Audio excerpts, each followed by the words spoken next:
Yan sa Saudi? Oo, tatlo ako po doon. Marang dalaga na. Hindi. Sana yung pasiya sila nakatira. Alam lang yun. Kaalis lang yun, mag-isang taon pa lang. Ang trabaho nun, Christian.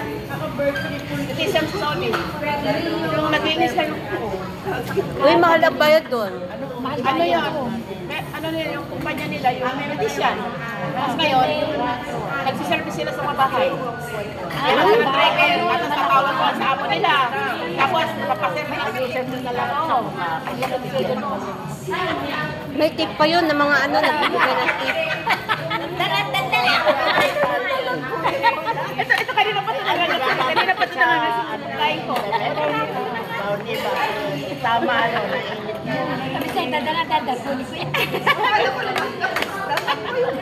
Ako naman, ano, marami na akong pamangkin na nag-asawa. Marami na rin akong apo sa tuhod. Apo sa tuhod, Apo sa tuhod. Tapos yung bunso ko naman. Pero nakahangirawak ako doon.